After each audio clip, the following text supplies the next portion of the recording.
Welcome to part 2 of our 2-part special episode on Puerto Rico. If you're just joining us, you missed a fact-packed, crazy first half, so I do recommend that you add that to your watch list. For those still hanging with us, let's move on. And we will dive more into the ongoing aid missions on the island, but first, let's dissect more of the roadblocks standing in the way of that aid. FEMA clearly deserves a lot of shit for their cluster-fucked response to the hurricanes in Puerto Rico. However, if it were just FEMA standing in the way of progress on the island, things might actually look a little bit better, or at least perhaps a little brighter. We already mentioned the issue with the port's restrictive hours, compounding backlogged aid via stringent policies that don't serve the people. Well, it turns out that several entities on the island are working against progress and against the people. Roughly half of the island still doesn't have power, a fact made pretty clear if you simply drive around and see power lines draped along the side of the road like a poorly chosen garnish. Even in San Juan, traffic lights are out at a lot of intersections, making traffic an absolute nightmare of bold chances and tentative turns. It's been roughly 140 days since Hurricane Maria made landfall, and signs like these are peppered around the island. Not ones to pass up an excuse for a party, though. One community even commemorated their 100th day without power with a get-together with food and fun. The cake in the upper right corner reads 100 days without light. The writing across the collage says commemorating together 100 days without light. And while this is one hell of a fun and creative way to raise awareness, the situation is very serious. Another sign on that collage says the name of the village as part of the forgotten sector.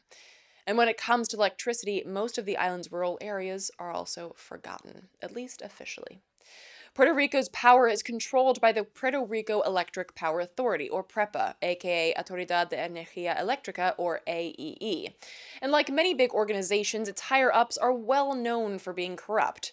For instance, as reported by The Intercept, PREPA is a member of the American Public Power Association, and through that membership, it could have requested that workers from other utilities come help with grid recovery efforts. It didn't. Instead, PREPA's leadership entered into several dubious agreements with private contractors. The most famous of these was the since-scuttled $300 million contract with the controversial Montana-based firm Whitefish Energy. And while as of the filming of this show, there are very recent reports of US-based energy companies going to assist in Puerto Rico, the question is, why opt for private companies at all when you could have requested public utility from the beginning? Even after the Whitefish deal fell through, PREPA signed a contract with an Oklahoma-based company, Cobra, who required a $15 million down payment and included in their agreement a clause saying that the contract could not be audited. Meanwhile, Whitefish workers already on the ground prior to the deal cancellation were charging over $300 an hour for their work, roughly 17 times what their Puerto Rican counterparts make. Add to this fuel charges at roughly 3 times the going rate, per diems and food allowances that far exceed necessity, and one can't help but wonder if someone's not trying to make bank off of this disaster. Johnny Rodriguez Ortiz, president of the Organization of Retired Electrical Workers in Puerto Rico, says out loud what many critics say privately, that markups like those have been used in the past to pay kickbacks to corrupt officials. PREPA has long dodged accusations that it created a slush fund by buying low-grade sludge and billing customers for high-grade oil. Outside of the obvious issue of corruption and hemorrhaging money, these dealings have given FEMA an excuse to be tighter with its aid money. Money that, as we covered in the first half, seems to barely make it to the people in need in the first place. Furthermore, eager robber barons and their privatization pals gain easier access if a public utility lacks public support. And while people that I spoke to on the island had differing opinions on what to do about PREPA, they all agreed that the organization was corrupt. Luisa, a woman whose home and business was destroyed by the storm, shook her head and said, "There's so much corruption. AEE keeps us in the dark. They know they can hold us hostage." When I asked her what she thought should be done, she shrugged and said, "Anything. We need help. Someone has to turn the lights on." Several other people that I spoke to felt the same way. The need is urgent. The power is still off for hundreds of thousands. Conditions couldn't be better for a quick sale. A high-voltage shock doctrine, if you will. On Monday, January 22nd, Puerto Rico Governor Ricardo Rosselló announced his plans to privatize the power system. Meanwhile, at a bar association panel on Monday, the Control Board's general counsel, Jaime El Khoury, argued that Puerto Rican lawmakers should look to Chile under the dictatorship of Augusto Pinochet as a model for the kind of competitive free market reforms it should look to integrate, modeled off the work of the Chicago Boys' neoliberal economic dogma. Now, let me just go ahead and say, fuck that guy. But also, privatization never works. As noted in The Intercept, the sales promise a quick injection of cash for ailing state, federal, or municipal budgets. The trade-off, more often than not, is entrusting services as basic as water or electricity to corporations that aren't accountable to the people that they serve. That mostly has to do with the basic mandates of public and private sector firms. The former are obligated to provide a service to the people within a certain geographic area, and the latter are obligated to provide profits to their shareholders, whose interests are often totally divergent from those of the general public. When profit is your bottom line, the needs of the people are always secondary, or way down the line airy. The lights may come on in the short term, but in the long term, no privatization scheme ever has or will work out in favor of the average person. At the same time, the status quo is clearly not working. Luisa told me that for years, PREPA has charged absurd rates while offering neither reliable services nor necessary upgrades that could have bolstered the island from such a disastrous blackout. And while it's impossible to decouple PREPA from the fiscal nightmare that it was operating under, it's clear that the top-down corruption driving their dealings left the people of Puerto Rico in the dark. Several of the aid workers that I encountered were living without power as well, and they have no idea when they'll get it back again. The hum of generators oscillates down mostly empty streets, and as I walked, I noticed yet another evil tugging at the island's fragile life support: foreclosures. In 2016 alone, foreclosures were up 130% from 2006. As we covered in the first half of this episode, Puerto Rico's financial woes are nothing new. But with the hurricanes, the financial stage was set for ever more exploitation. The Federal Housing Administration recently extended a moratorium on foreclosures to March 19th. But there's a catch. It only applies to a small number of loans. And if you're not in that grouping, you may be totally missing the news of your impending homelessness. A report on one company, Roosevelt Cayman Asset Co., shows that they've sought to use service by publication, publishing names in the newspaper to serve the lawsuits. Who's reading the newspaper these days? Asked Jim Baker, founder of the private equity stakeholder project, who helped with the report. Then they ask for a default judgment because they served papers and the homeowners just haven't responded. And in most cases, they're getting the judgment. This is particularly egregious when you consider that Roosevelt has 289 active foreclosure cases in federal court and another 56 in local Puerto Rican courts.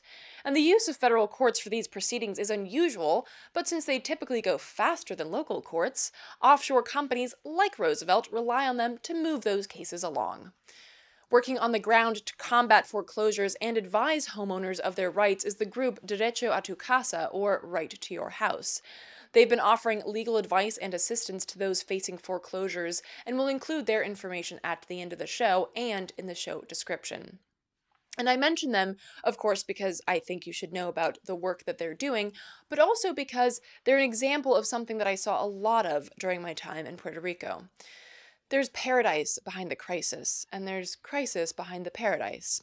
It's an island of colonial contradictions, of stubborn dedication to people and to community, even as hundreds of thousands leave the island to look for a life that's better.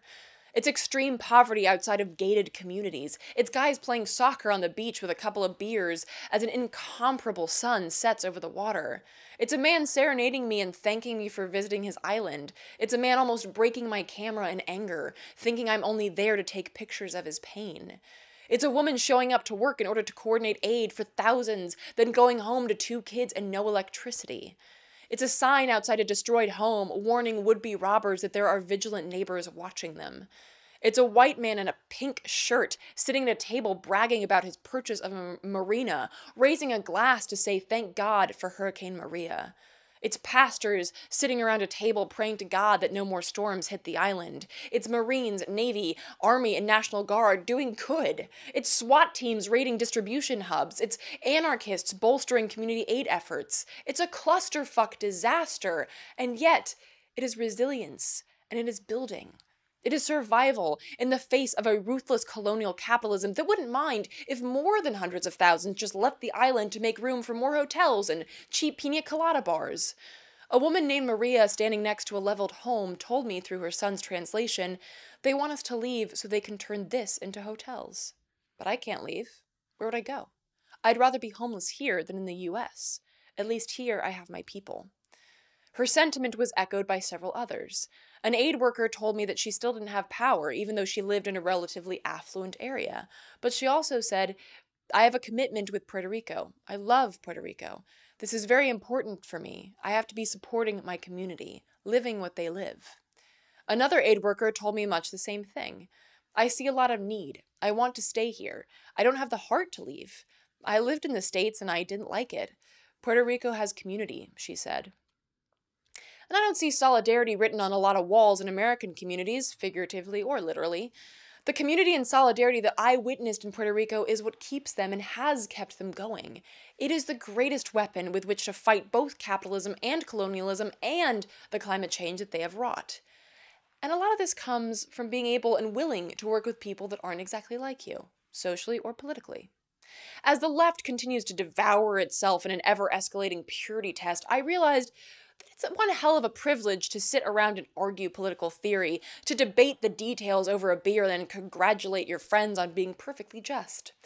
And while I'll always appreciate a good political theory convo, it's a whole other ballgame to walk into a crisis with a purity test in hand, hoping to get shit done, particularly because if it's your purity test, who administered yours?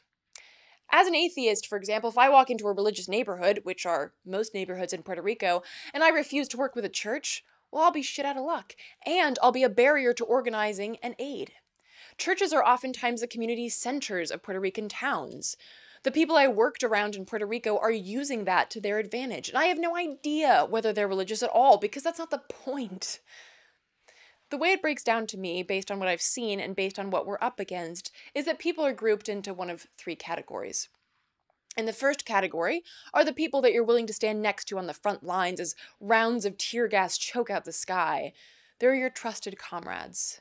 The second category are the when necessary people, the ones that you don't always agree with or really even like, but you recognize that you can work with them to get shit done. And then there's the fuck no group of people. Our aim should be to gather as many people into that second group as possible. Because in a crisis, building requires people, and it requires action.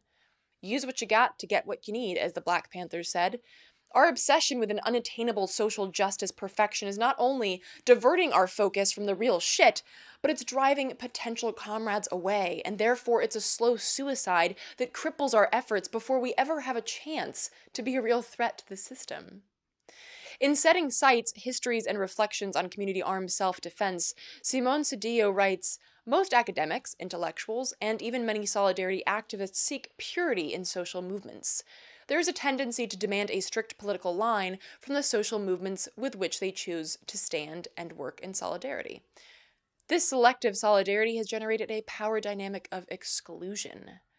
If we feel that our situation is indeed a crisis, as I think we must, then we have to outline our goals and invite people to join us who seek those same goals. Purity has no place in the struggle. And in fact, you may even find that those political conversations are useless and unwanted when you're focusing on a mission for the people. I asked Desiree, who works with a mutual aid disaster relief, whether people talked politics during her trips to Puerto Rico. In short, she said no. So no, we didn't get into socio-political situations or being a part of the U.S. We talked a lot about things like false narratives that were going out. One thing that we heard over and over was, the areas that we'd gone to that people were saying no one has come here. We would they pointed out to us that basically the narrative is that people can't get here to help us, but you were able to get here. There was no great feat to travel around the island. Yeah, there was places where the road had been collapsed and where, you had to find your way and get around, and it would, be a bit of, a bit longer of a journey than it would have been. But it was mostly about false narratives that were coming out about, Donald Trump saying, the people of Puerto Rico expect the U.S. to save them, and that, they're not doing enough to help themselves. And people were, really angry about that and wanting to share, we're here, doing the work. We're here doing the work, and the failure of our government, doing anything to help us. And also the false narrative about how many deaths that there were there, attributable to the hurricane. So people were mainly, predominantly talking about that and trying to, just share truth and share what was actually happening on the ground, so that those narratives could be challenged. Seek and speak truth. Listen to people telling you their needs, and be willing to set aside small differences in order to get shit done. Louisa, the woman who lost both her home and business in the storm, echoed some of what Desiree said and added, "We're not protected by the government. We're not protected by the climate. Politicians have the money. They take it. Look at the streets. Look at the schools. We don't have anything. Just the people." And while our situation here may not feel as dire, we are all we have as well. And if we continue to infight and stagnate, to focus on this fluff story or that pointless piece of drama, we really will have nothing. False narratives aren't only used to perpetuate propaganda, they're used to busy us with folk devils and smokescreens, while the real issues that are killing us fester underneath. And touching upon another thing that Des mentioned here, the body count. Yes, we're leaving the philosophical soapbox for some frontline morbidity. My transitions this week are a little loose. A lot of things to cover. So the official body count as of December 29th was 64 dead due to the storm. But that is, as you may have guessed, bullshit. An analysis by social science researchers who used mortality data from Puerto Rico Vital Statistics System to compare the historical death averages for September and October found that the number of people who died from the storm is closer to 1,085. A New York Times analysis of similar data found that the death toll could be at least 1,052. And while the data shows that for the month of September, when the hurricanes hit, diabetes and Alzheimer's were still the leading causes of death, there was a sharp spike, about 50%, in the number of recorded deaths due to sepsis, a complication of severe infection tied to delayed medical care and/or poor living conditions. But even with recorded deaths, there's a gap. Driving around the island, you see no shortage of destroyed homes. Louisa pointed to a flattened house and asked, "Where are all the people that were under the collapsed houses? Where are all the people who've gone missing?"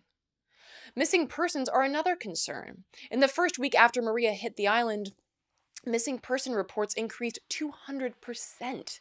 And meanwhile, the police aren't keeping up with the filings, partly because a lot of police still haven't shown up for work.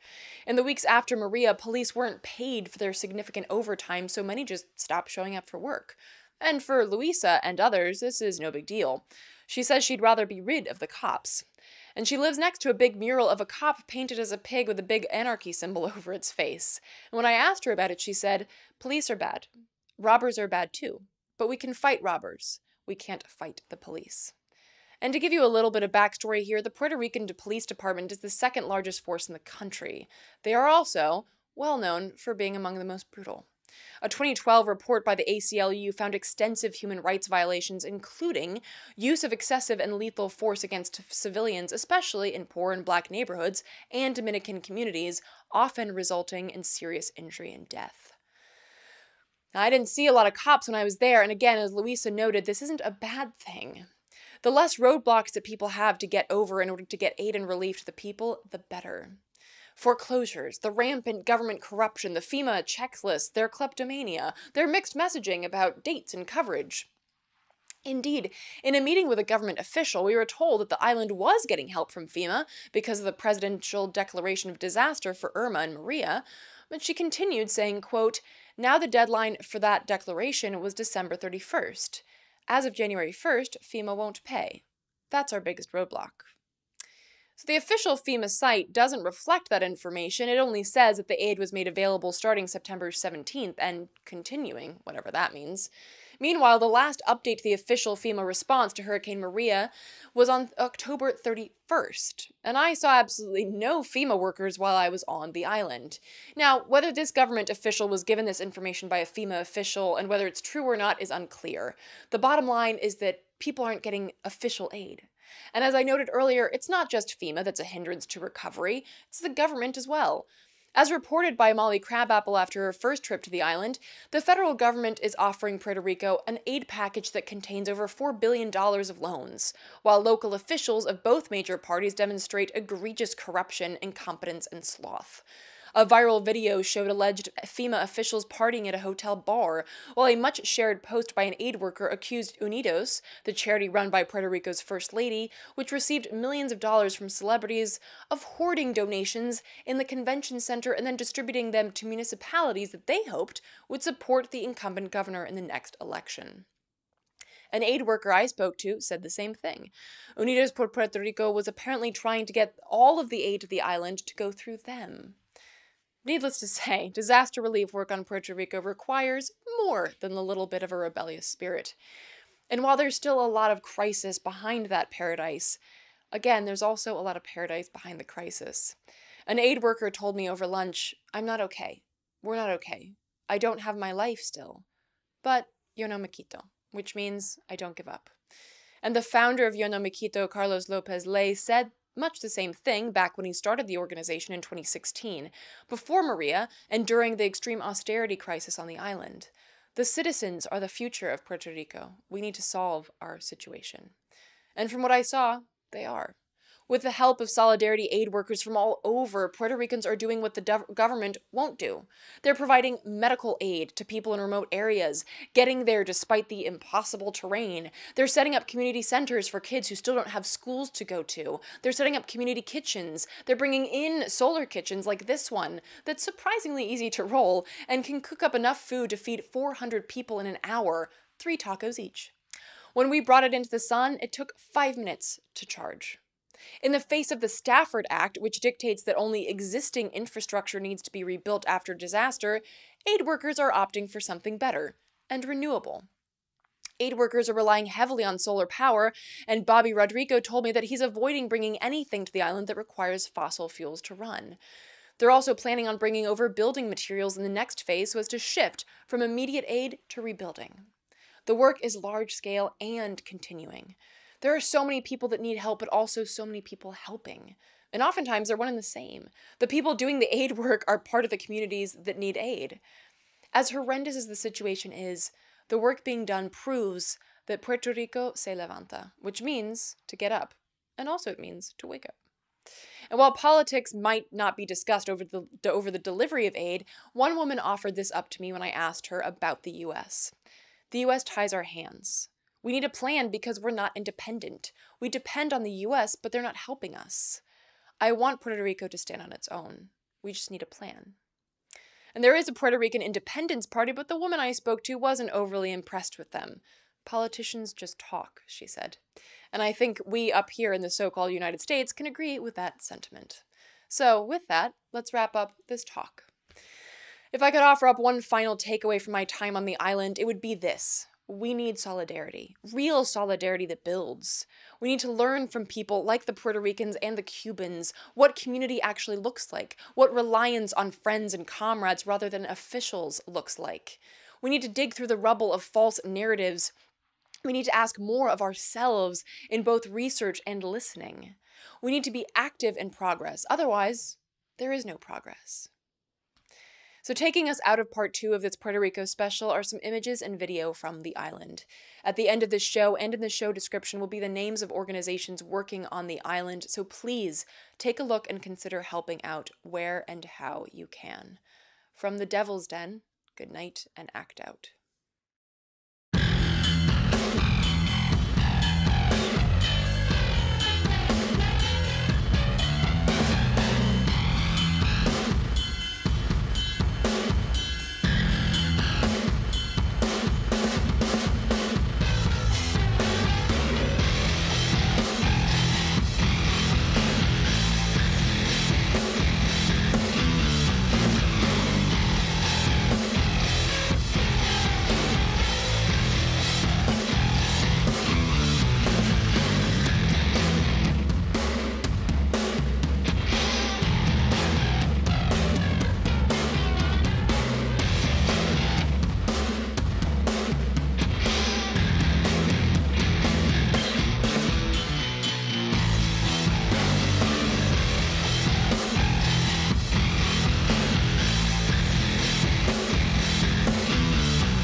can't hear the roots are stomping. Come on, boys, let's get some rocks to throw. I can't stand to hear my father cry anymore. Time we left one of you motherfuckers dead in the road. We've been backing up inch by inch. We got nowhere else to go. It's been too many years since you pushed inside my show.